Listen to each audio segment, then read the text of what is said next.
Some people rock and some people roll. Some will make you giggle right down to your soul. So talk to the world and introduce them to you. And look at me now, I'm all Barbara and you. You gotta take a step inside the shoes of another. Get to know your neighbor, get to know one another. So talk to the world and introduce them to you. And look at me now, I'm all Barbara and you. Good evening and welcome to our program. I'm so excited, and I'll explain in a minute why I have background music. In January of 2017, I was able to interview John Davidson. John Davidson, who had been my heartthrob when I was growing up. John Davidson, who's been on TV and Broadway and a wonderful singer. And I'm just as thrilled, or maybe even more so, to interview him again tonight. And he's playing a little guitar background music for me. I figured out your theme song is in the key of C, and I'm in the key. Great. And you know, a lot of people didn't even know you were a musician, other than a singer and actor and big on TV shows. Yeah, it's been a crazy career. I started on Broadway, but then I very quickly got into hosting variety shows. A television producer saw me in a Broadway musical in the mid-'60s and said, "I want to make a variety show host out of you." And he brought me out to California, and I'd wanted to be a Broadway leading man. That's all I thought about. I never thought about playing. I wanted to play Starbuck in 110 in the Shade. I wanted to play Curly in Oklahoma. I wanted to play Billy Bigelow in Carousel. But he said, "What about the character of John Davidson? What about that role? What about that? What about trying to figure out who that is?" So it is your real name? Well, yeah, of course it's my real name. Is Barbara your real name? Yes, it is, actually. Yes, I was going to call myself Johnny Hamilton, but because that's my middle name. Oh, is it? John Hamilton Davidson. In Cincinnati, Ohio, they know me as Bobby Sue. Oh, Bobby Sue. That's nice. But I use Barbara. It's more professional. But it's been... Bobby Sue McCallister to up the Tallahatchie. Right. I've heard No, that that's before. not. Becky Sue. Bobby Joe. Bobby Joe. That was Bobby Joe. Anyway. So this television producer said, "We're going to host variety shows," and so I went out to California and started doing that, and that's how I started going. Now, what did you ask me? I forget what you asked. Well, don't worry. I have my cards. Barbara Walters uses cards, so can I. Yes. I was just stunned when I saw you were appearing at the Bull Run in January of 17, because, like I said, you were all over the place, and here you are in Shirley, Mass. Yeah. And I'm going back to Bull Run in Shirley, Mass, December 15th, I think. Yeah. 15th. They invited me back. Not many places do that. I'll stop it. That's great. Well, now what I started to say was, this guy brought me out to television, and I hosted, the Hollywood Squares, and that's incredible. And a bunch of stuff, but on a lot of the shows I didn't sing, and so people think of me. And I've done a lot of acting. I've done five movies.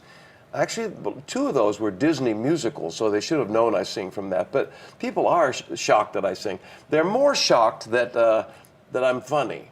I was totally, when I saw you at the Bull Run, I did not. I do a lot of humor. Yeah, and it's a lot of self-deprecating humor. Well, yes. That's an easy way to get a laugh, is by putting yourself down. Yeah. But what I love best is singing love songs. Every night I hope and pray, dream a lover will come my way. Someone to hold in my arms, feel you near. John, you know I want a girl I can call my own. I want a dream lover, so I don't have to dream alone. A lot of songs in the 50s I do like that, and those were great years. My tears are falling since you've taken her away. Remember that song? I do. And though it's really damn deep, so I don't. There's something that I gotta say. Take good care of my baby. Was that Dion? Oldies, huh? Was that Dion and the Belmonts? No, it was Bobby V. Bobby Vinton, yes. No, not Bobby Vinton. Oh. Bobby V. And Bobby Vinton was great too. But can we talk about John Davidson? Okay, I'm back with that guy that said, let's discover John Davidson. Yeah. I appreciate the fact that you went to great efforts to make it here to our studios in Leominster today. Well, I had a one-nighter last night in Pennsylvania, and I was just driving through, and I said, well, why don't I turn here and go talk to Barbara? Thank you. That was just great of you. And your playing reminded me of another instance that I was going to tell you about later. But one time, I was doing an interview with Livingston Taylor, but it was in front of our Chamber I have his name on my guitar. There you go. It was our Chamber of Commerce breakfast meeting, and he was our featured speaker, and they had me interview him. And I asked him if he would sing for us, and he said, not unless you pass the hat. Really? Yeah, but you're singing for us, and I didn't even ask. Well, I'm 76 now, and I'm going to be 77 in December, and I pretty much sing for anybody that wants a song. Hello. Hello, hello. I love singing with my guitar. It's my favorite thing to do. Well, and your career today is a lot different than your career was, but like I said, that act at the Bull Run, it was a one-man show, and and it was fabulous. A little bit of everything. I can pull from 50 years of doing this, you know. I mean, I've played Las Vegas a lot. I've sung with 20-piece orchestras, and I've sung with symphonies, and I've done so many things I can pull stories from. I have a great Burt Reynolds just passed away, as you know, like a couple of weeks ago, and I have a great Burt Reynolds story, but I can't tell you that. You can't tell it? No, that's it. Oh, okay. All right. But you've also been doing some other interesting things since I last saw Have you. Well, I mowing hear my you. lawn. How about Neverland? Oh, yeah. So in the middle of doing these one-night concerts and stuff, my agent's always putting me up for Broadway tours because I get back to my Broadway days. 3 years ago, I was the wizard in Wicked. Ooh. Now, if you've seen Wicked, Wicked is all about the witches. It's all about the witches, and they say, we're going to see the wizard, we're going to see the wizard. But the wizard is sitting in his dressing room playing Scrabble with a stagehand because he doesn't go on for an hour and 17 minutes. So the wizard is actually a very small role, even though it's pivotal.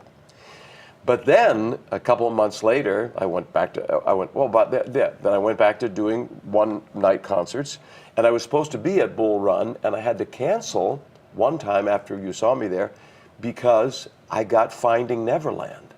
So Kelsey Grammer did Finding Neverland on Broadway, based on the movie where Dustin Hoffman played the producer and Johnny Depp played J.M. Barrie, who wrote Peter Pan.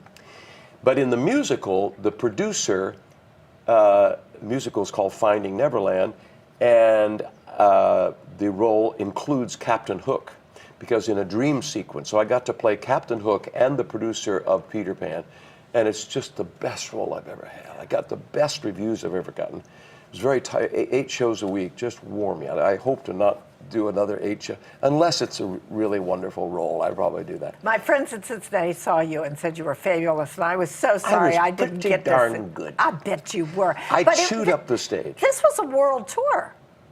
World, yes, because we went to Japan. You went to Japan? Yeah, we did. We went to Japan. They didn't understand us. It's so sweet. So we're in Japan, and you do a joke in the show that automatically goes, bam, the laugh comes like that. And in Japan, you do the joke, 2, 3, 4. Oh, did I get it? because it's the translation of it is they translate it up above, but it comes later. And the people are so respectful. They were great audiences. They love American musicals. But that was an experience in Japan, yeah. And your wife was able to go with you to Japan? My wife goes everywhere with me. Where is she today? That's the secret. She's being a grandma today because I had to do this cut. One night, Barbara. But she went to Salem, Mass, where I have a granddaughter, and my daughter lives there with her husband. And so my wife and I have been together 35 years. And we're very much a partnership and very, very happy. But the secret is to always be together. Because my first marriage, which is one of my not so good moments, I was married for 10 years. I had a training marriage. And now I'm fully trained and don't make messes in the house. No, I'm ready, so I'm better. But my first wife didn't want to travel, and we just gradually grew apart because she, I'm in a gypsy business. I mean, that's what show business is, right? And so you have to find a partner who loves to travel, and Rhonda loves to travel. So. And she was your backup singer at one time. How do you know all this? Yes, From the last interview we did a year and a half ago. Oh, that's right. Oh, that's why you look so familiar.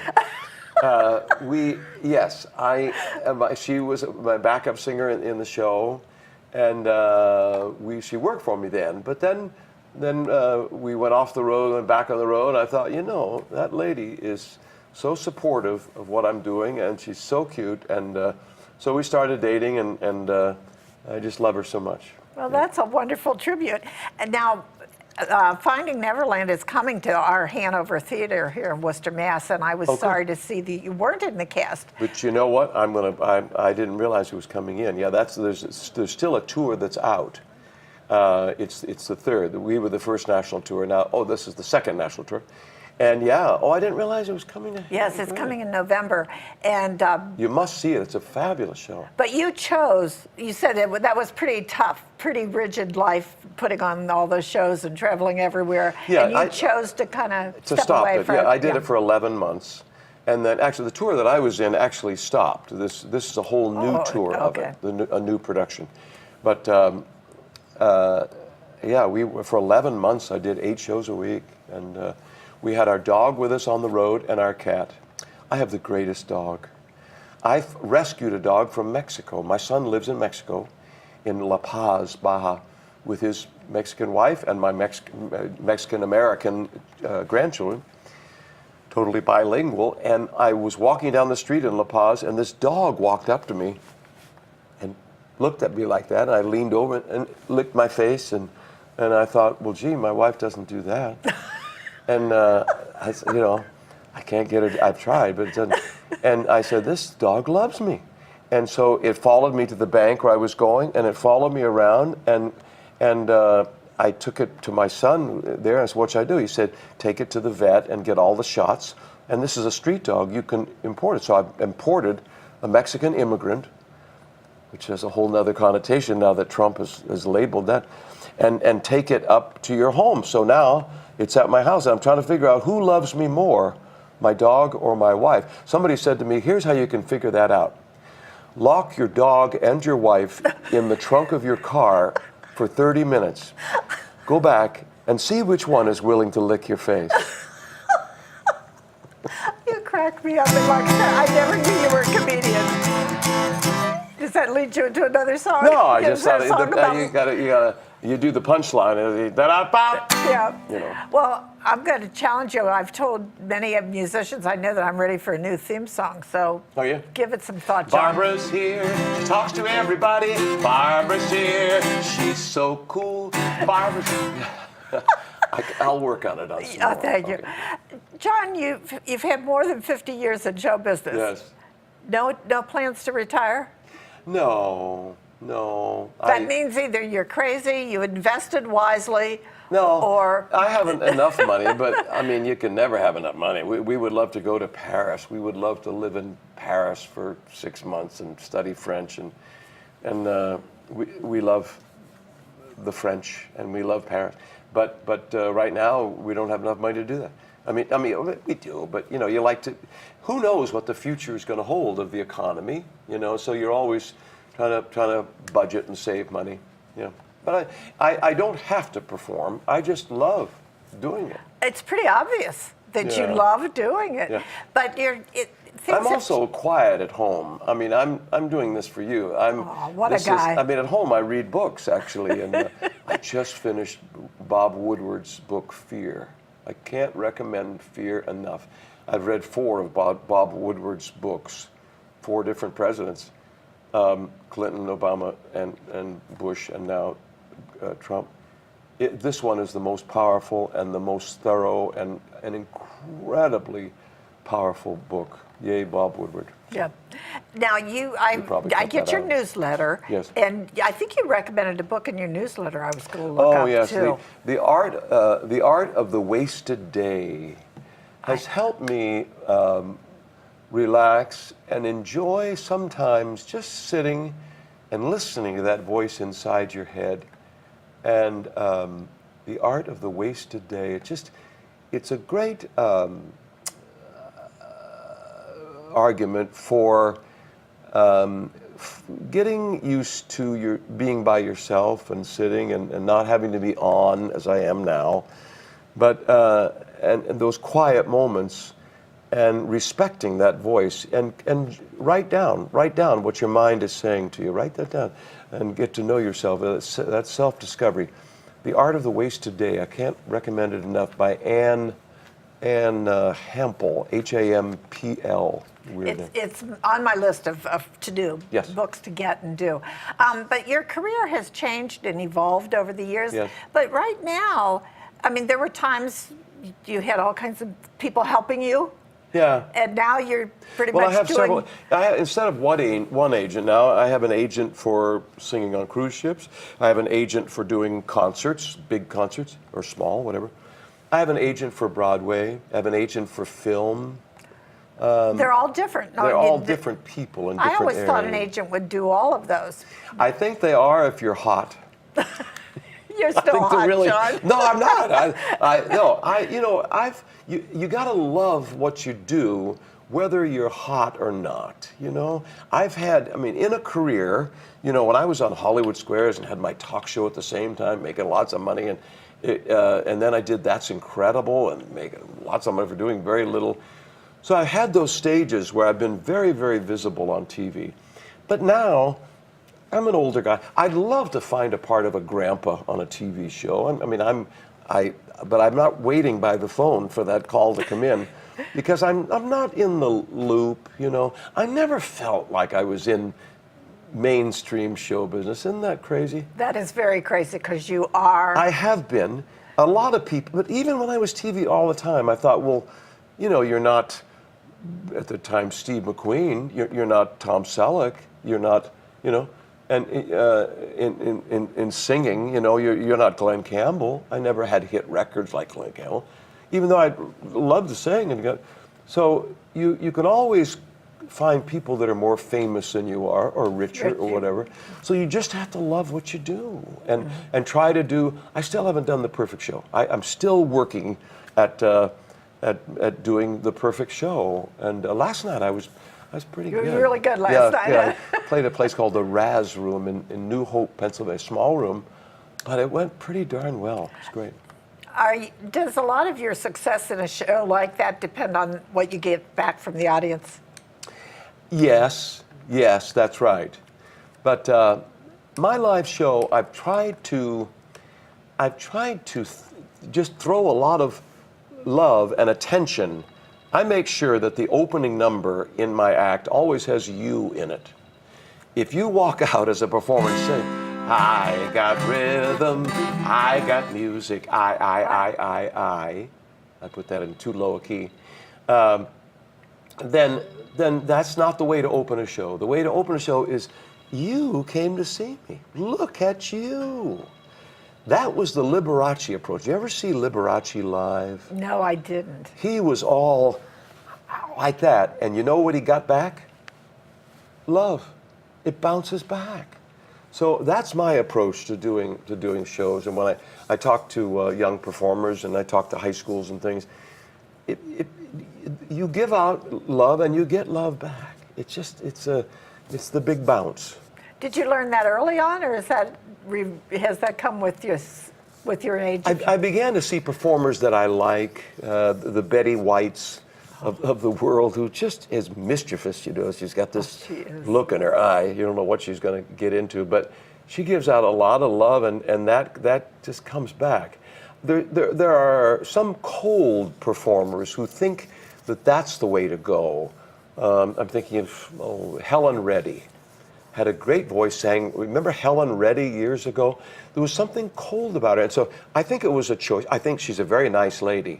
But on stage, there was a coldness. And I thought, I don't want to do that. That's interesting that you mentioned her, because I sometimes tell people I have a story about everything. In all the years when I've approached people like yourself to get interviews, 2 people have stood me up. Helen Reddy was one of them. No, I don't mean to put that. I'm sure she's a very nice lady. I'm just saying that was her approach. No, I was surprised. I had taken a crew to where she was performing, and her husband came out and told me she changed her mind. So I've never met her, but I think she was a good singer. The other one was Martin Mull. Do you remember Martin Mull? Yeah, I do, yeah. Yeah, same story. But for the most part, and you and I talked about this the last time I interviewed you, that so many people who are famous, and one might think they're unapproachable, most of them are very nice and down to earth. I think so. Those are the people I like. Like who? Who do you admire? Oh, on my talk show, I always had Wayne Dwyer. He passed away now. Wayne Dwyer wrote Your Erroneous Zones. He was a sort of a guru, sort of a TED Talk guru, and Wayne Dyer, Dr. Wayne Dyer. It was an inspiration to me over the years. People that I like, Norm Crosby, a good buddy. Oh boy, I've worked with so many. Carol Burnett was very giving person, very nice to me. And said some very nice things about you on your first album. Yeah, she kind of gave me my start. I was on a show in '65 that she was hosting. It wasn't the Carol Burnett show yet, although I did the Carol Burnett show a lot. This was called The Entertainers. My first big show was in '66. I took over for Andy Williams and Perry Como in the Kraft Summer Music Hall. And the regular guests were George Carlin and Richie Pryor. They were on every show, and I was the host of the show. Now, these guys were a part of the '60s. They were, smoking the drapes. I mean, they were into all sorts of weird things in the '60s. And their humor was talking about alternative lifestyles, everything. And I came out singing, down, down, down, down, down, doo-doo. I was in my little bubble in the '60s. So the '60s weren't the same for me. That I started very conservative guy, and I've forgotten did you ask me something? I got carried away with that. I forgot if I got carried away with your song. No, but you had a very clean-cut image. I did. My dad was a Baptist preacher. I'm not religious at all. I'm non-religious. I'm a member of a group called Openly Secular. I finally figured out after all these years of wrestling with religion, I'm just not religious. I'm an atheist. And but my father was a preacher, and my mother was I wrote a song about it. My father was a preacher at the First Baptist Church, so they thought I was apple pie, peanut butter, and jam. Every grandma loved me. They'd see me and get so flirty. I looked so clean and wholesome next to Donny Osmond. I made Donny Osmond look dirty. But deep inside, I knew that I was just not a normal boy. You see, everyone looked naked in my eyes. Hello. But I made sure they never knew this devil dressed in Boy Scout blue. And soon I learned to master my disguise. I looked so wholesome and clean. It was a whitewash machine. My intentions seemed totally pure. Oh, I knew I was bad, but because of my dad, my virtue would always endure. It goes along like that. It's a super song. And you didn't play that one when last time I heard you. I don't always do it because it's one of my stupider songs. Those are my silly songs. Do they come naturally to you, or do you labor over them, or all you just have a bright idea? I have to have a reason for writing a song. I wrote a song to my wife, a love song to my wife. In all these years, 35 years, we've gone through periods where we've lost the romance, and every marriage goes through, the touchy-feely. Where you can be very physical, and then you go through times when you just lose that touchy-feely. And I wrote this song because I was frustrated because of that, yeah. I still want to be your Superman in my saggy blue suit and my faded old red wrinkled cape. You used to fly with me till morning. Remember how we shared the great escape? You are still the fairest maiden in all my fantasies. Now I am your aging action hero. How'd you like to fly away with me? It's a guy trying to get lucky with his wife, okay? And it goes along, but it says you're the fairest maiden in all my fantasies. But I still got to be your Superman. You know, we need the romance. So Then you so I brought it do- back. and that's You brought it back. my best song. Well, I want to repeat the fact that you are going to be appearing at the Bull Run on December 15th, and Yeah. I was going to ask, what can people expect? And I definitely recommend that everybody get tickets early. Well, that's the thing. I do what they don't know what I'm going to sing. I have no hit records. I can't come out and say tie a yellow ribbon round the. You know, everyone has a hit. I don't have. I have lots of CDs and albums, but I've never had an identifiable song. I think I might have found. I'm going to be recording in the next month, and I think I found a song that I could record, and it could be my hit record. But as of now, I have no musical identity. So people think of me as a talking head on television, maybe from That's Incredible, where I didn't sing, or from Hollywood Squares, hosting where I didn't sing. So it's a surprise, but it's very much a musical show, but they don't know what to expect, and that's part of, and I play off that in my show. Well, that's one of the things I loved about it when I saw you before, because like I said, I didn't think of you as being a comic, and you No. got some really great laughs. Yes. I wrote a song called 70 Sucks. I never had a problem with the ladies. I was quite a hunk, there was no doubt. I'd flash my dimples, every heart would melt. My pecs were firm, my body svelte. But now my sorry ass sets are sagging south. I'm in my 70s. Where did all my muscles go? I'm in my 70s. I can't get my blood to flow. The girls used to scream. They used to call me a fox. Now they call me Grandpa, and I'm wearing orthopedic socks because I'm in my 70s.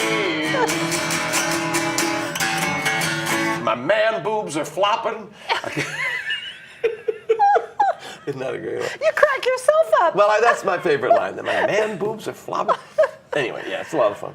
Well, I was expecting us to do a straight interview, and you said, let me bring in my guitar. This is a straight interview. This is straight. Or gay, Thank whatever you you. want. I'll be whatever you want. Thank you. I'm loving the music. Can we get a little bit serious? Just a tad. This has been serious. That's as serious as This you is get. serious. Well, over the years, you've had many highlights in your career. Yes. But if somebody were to ask you to single out one thing that stands out in your mind, what would it be? Of a highlight? A highlight. Oh, opening on Broadway. I in '64. '64. I played the juvenile lead in a musical called Foxy. Bert Lahr was the star of the show. He was the Cowardly Lion, Bert Lahr. And to open on Broadway was just a real thrill. Then I went back to Broadway for State Fair. I played Abel Frake. I played a hog farmer on Broadway, and I never did quite believe it. I'm sorry, but I was trying to get Blue Boy to the Iowa State Fair, see if he'd win the blue ribbon. I don't know. You just didn't feel that part. Well, I just couldn't see myself as a hog farmer, but it was a chance to go to Broadway. But it was a nice show called State Fair, Rodgers and Hammerstein. It had been movies before, but it had never been a live show, so it's a wonderful family show. And so that was a thrill, getting back to Broadway. I've never sung at the White House or anything like that. I sang on the Academy Awards in the late 60s, sang one of the nominated songs. That was a thrill. That's a biggie. When I was making Happiest Millionaire at the Disney Studios, I played the romantic lead with Leslie Ann Warren, The Happiest Millionaire. It was the next musical after Mary Poppins. And it was when Walt's, it's funny, he wanted to be called Walt, not Mr. Disney. And he called me John. Walt Disney called me John. And he came to the lot, and we were shooting, and he brought with him Billy Graham. Well, because of my dad being a Baptist preacher, I went to the Billy Graham crusade in New York City when I was in high school, and Billy Graham was a huge man. He was a very magnetic person. Whether you're religious or not, he was a magnetic person. And so Billy Graham was walking with Walt Disney, and here I am standing there. So this is John Davidson. He plays the romantic lead in our film. And oh, thanks, Walt. Hi, Mr. Graham. One was Walt. He one didn't was say Mr. call me Grimm. Billy. He just said no. But and that was a big thrill for me, you know. Now, I have a Billy Graham story, too. I have been to a couple of his crusades, but his son, Franklin Graham, has Yes. been on my show. Yeah. And he runs Samaritan's Purse, which is anywhere the Red Cross goes, any disaster, Samaritan's Purse is there also. They do a lot of good work. Yeah. But there's a new movie out called Unbroken about Billy Graham, and Franklin Graham's son, Billy's grandson, plays Billy Graham in the movie. I want to see it. great. I think it's just out. Sounds good. But I've never heard anything bad about him or anybody who ever met him. Now, the last time I interviewed you, you surprised me in a lot of ways, but you said, you can ask me anything. Sure. And I didn't ask you then because I didn't want it to be a downer to our interview, but we have more time tonight, and I would like to ask you about one of the low spots in your career that I, being from Cincinnati, remember when it happened. Would you like to tell our audience about it? The fire? Well, if you're talking about Cincinnati, it Yeah. was May 22nd, 77. The Beverly Hills Club fire, yeah. I was playing the Beverly Hills Club You were the outside of headliner, and Cincinnati. this was a big club that drew good names. Yeah, it was a room that that was when I was on television a lot, and the business was great, a lot of people there, and you know what? I didn't have a television show that year, but anyway, I was doing very well. There was packed. And there were banquet halls all around, and they would switch people around. If you weren't in the first show, you'd be eating dinner in the banquet hall. And after you finished dinner, then you come over for the second show, whatever. So a fire started in one of the banquet halls. And so a busboy came into the comedians, Jim Teeter. Teeter and McDonald, ventriloquist Jim Teeter, was on stage. And the busboy jumped up on stage and said, "The building's on fire, we got to leave." And no one took him seriously. I was up in my dressing room in the shower, actually, getting ready for the show. And my drummer came up and said, "Building's on fire, we got to leave." I said, "Well, I don't even see any smoke, nothing." He said, "Well, no, we should leave the building." And so people started to leave, but a lot of people didn't do anything. They just thought, well, we don't see any smoke. Whenever anybody hear about it or alarm goes off, leave the building and figure it out later, because you may not see smoke right away.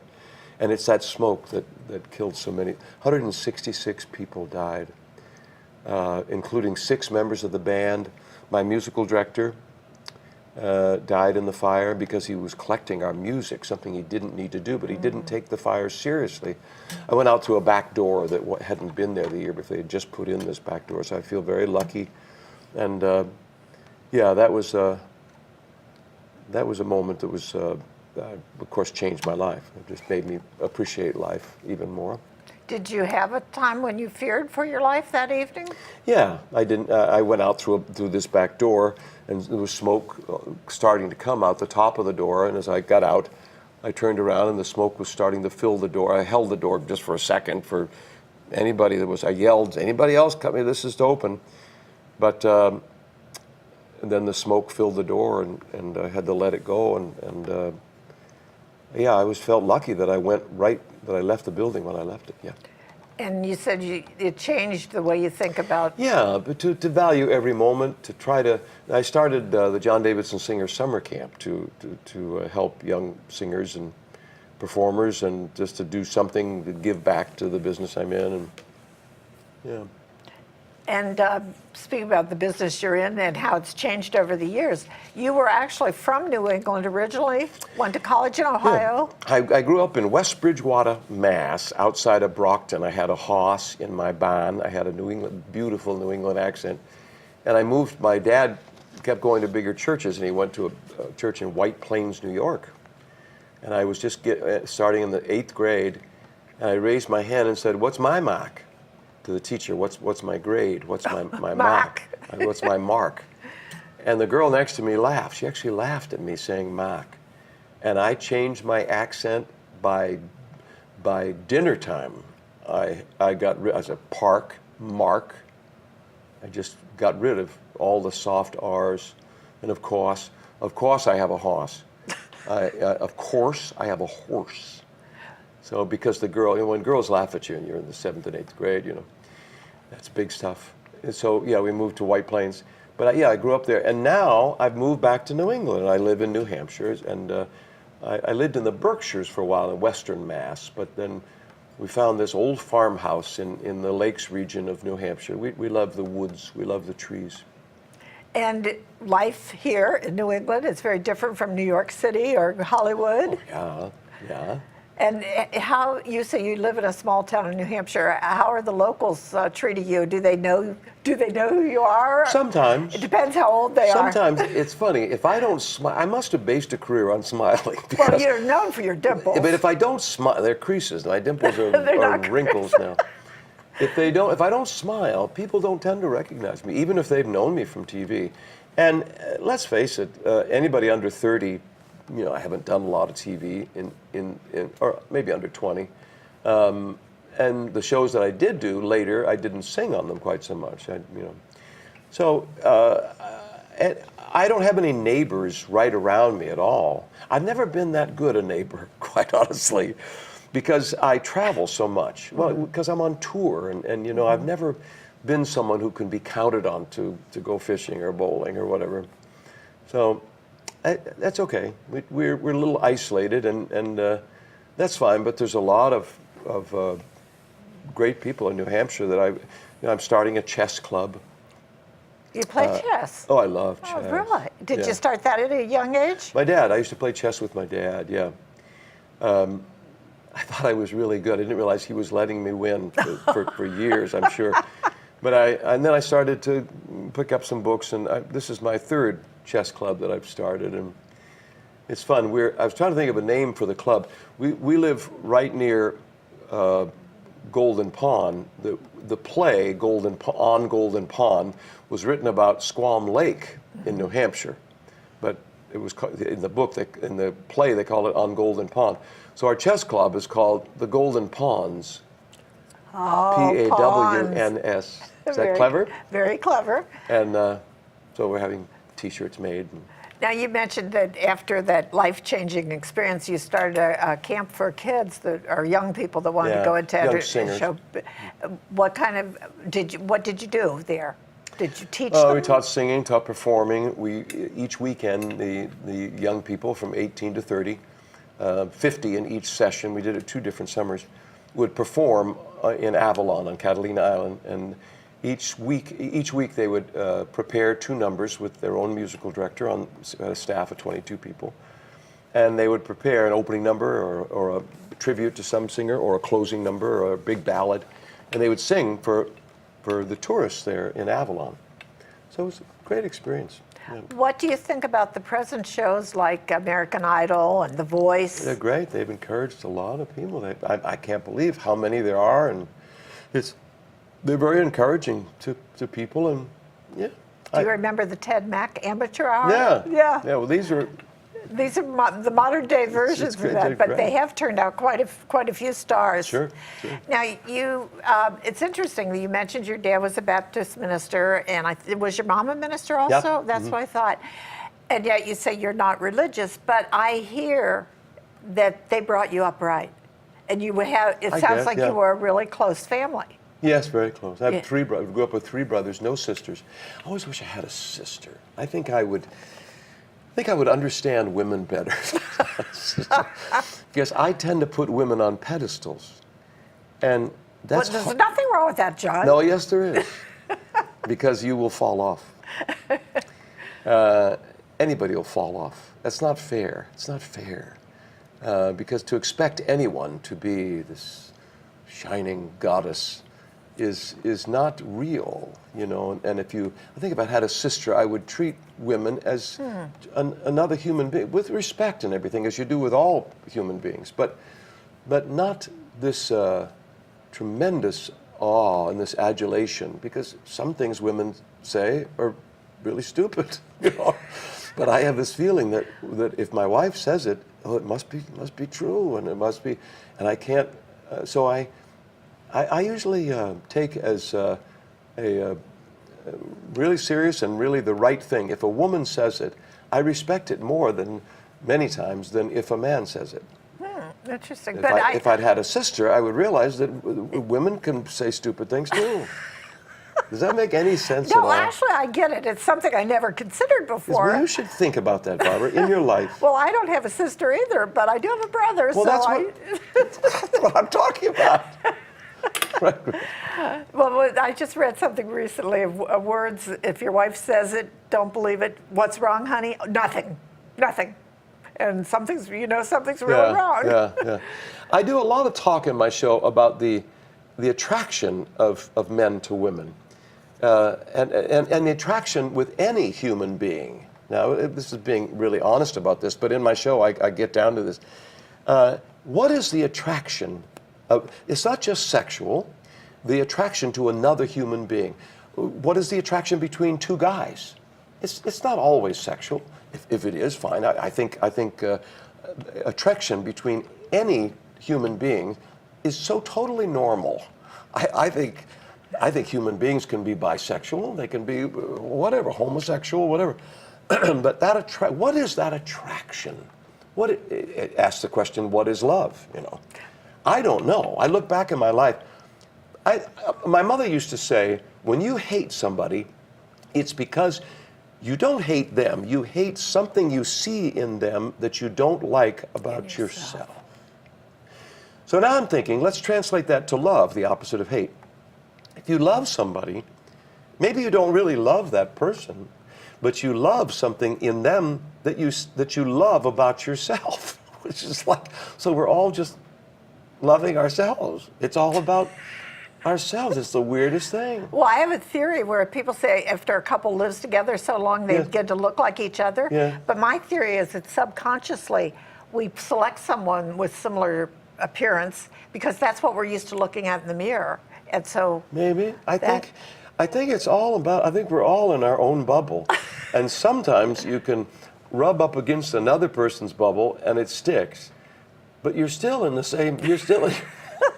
Well, it just intrigues me why in friendships, same-sex partners, whatever, there's some people you just click with that you could sit and talk to forever. Yeah, what is that? And there's other people that you don't care what they have to say. I don't know what that attraction is. I said, you can't buy it in a store, try it on for size, bring it back when it don't fit right, love.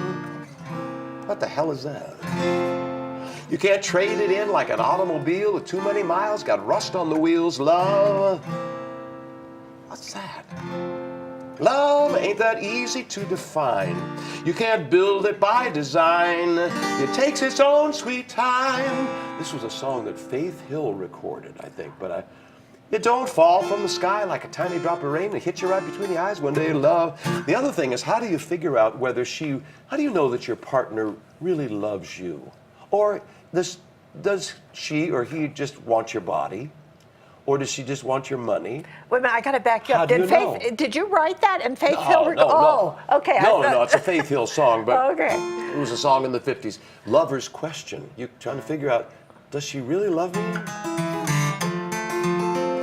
Does she love me with all her heart? Should I worry when we're apart? It's a lover's question. I'd like to know. It's a That's from nice the 50s, isn't it? By Clyde McFadden. Clyde. Who would have that name and think that he could make it in show business? Yeah, it's not. Ladies and gentlemen, Clyde McFadden. It's not like John Davidson just rolls off your tongue. No. So I touched upon this earlier. What inspires you to write? You said you have to have a reason to create a new Has song. to be a reason, either a love song to my wife or I wrote a song about, because I was realizing that the older I get, I have more questions about life. I mean, the more you know, the less you know for sure. I mean, when I was a kid, everything was just black and white. Everything now, everything is gray.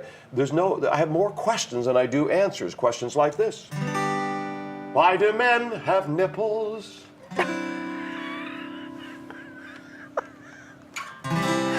How come Tarzan has no beard? Ever think about that? Never thought about it before. Why do bars have parking lots if I can't drink and drive? Am I the only one who finds this weird? Why did Adam and Eve need navels? Good point. If your doctor's in practice, is he practicing on you? Why wash my bath towels? They're always clean when I'm always clean when I use them.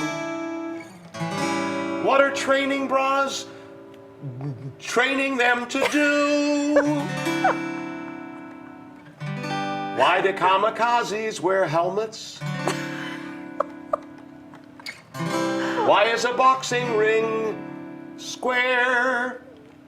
Right? How will I know when my invisible ink runs out?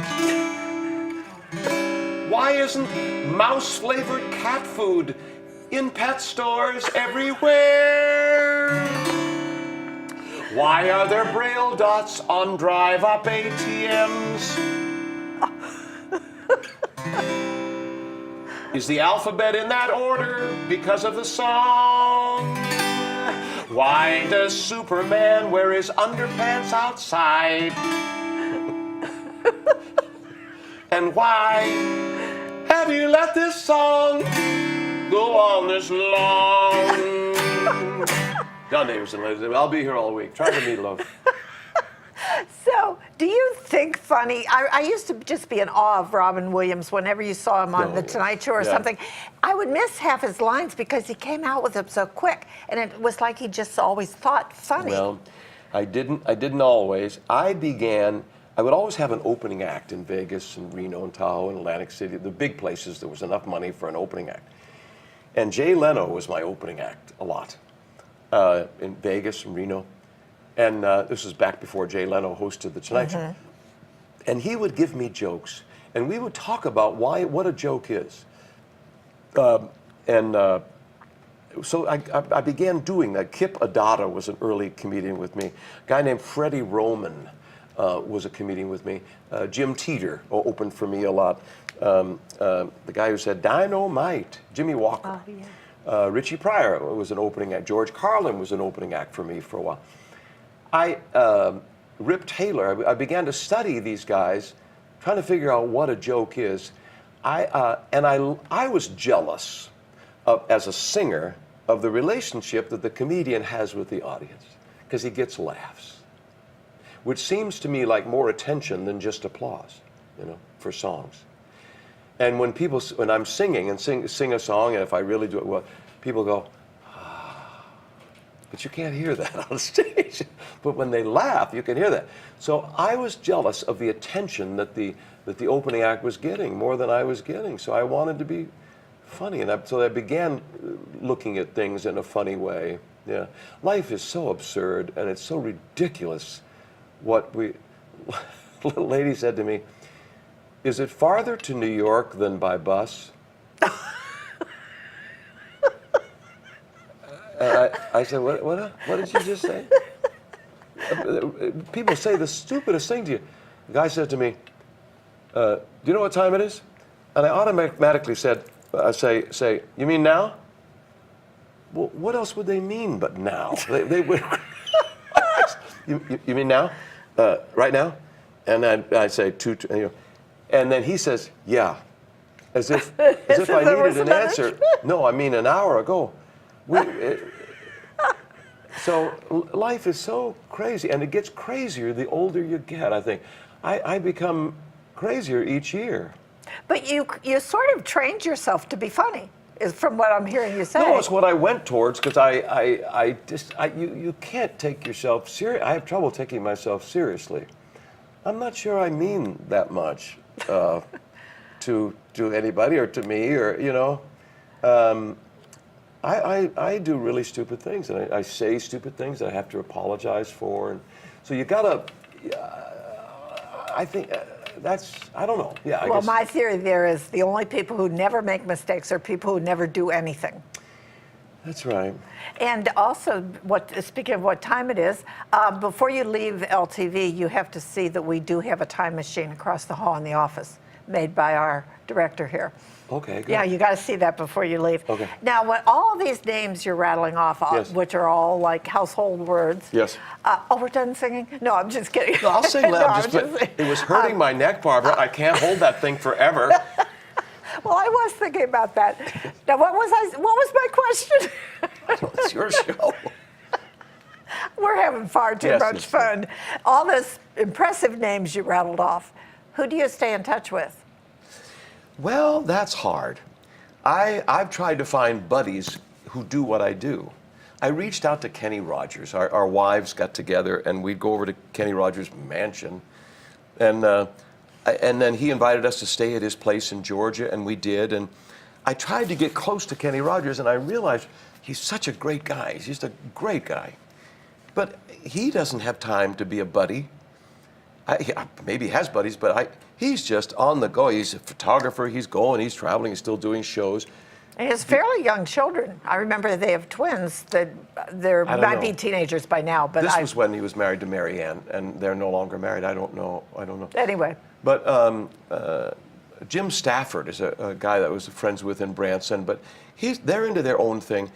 To be friends with another entertainer, it's hard to have really close friends in show business, I think. I would like to have more female friends, but for me to have, my wife doesn't say, I just know that it's hard for a man to have female friends because your wife feels funny about it. I'm not just jealous or feels threatened, but it's just hard to because of the male-female attraction thing. You just mentioned Branson. I hear that Branson isn't the Branson it used to be. I'm sure it's still going strong. It's for a lot of country. I've become very country acts. A lot of the pop acts don't play there quite. I think Branson was trying to be a little bit like Vegas, and I think the shows in Branson now are just on weekends. They're not doing the full week. So maybe it's the numbers of tourists are down. But it was always a great tourist destination even before the shows were there. I'm sure it's still a fun place to go to. I've never been. I It's want to go. beautiful. But It's the foothills of the Ozarks. how about Jay Leno? Do you stay in touch with him? No, he was always very busy and traveling and stuff. And no, I would say we're still friends, but you don't tend to, I don't know. Well, is it a competitive thing? I don't know what that is. But I tend to be more friends with comedians and people that don't do exactly what I do, Mm-hmm. Or maybe it's because we actors are just into ourselves. Maybe we're self-centered, I think so. What kind of music do you listen to? Classical at home. I like to listen. Yeah, I like to listen to music that I can't do. Mozart and Beethoven. We listen to classical music at home because I don't think of the chords. I don't try to deconstruct it because I can't. It's just beyond my simple chords. But if I can dissect a song, then I'm busy studying it. And if it's a singer, I study what that singer's doing. Do I like that singer? Oh.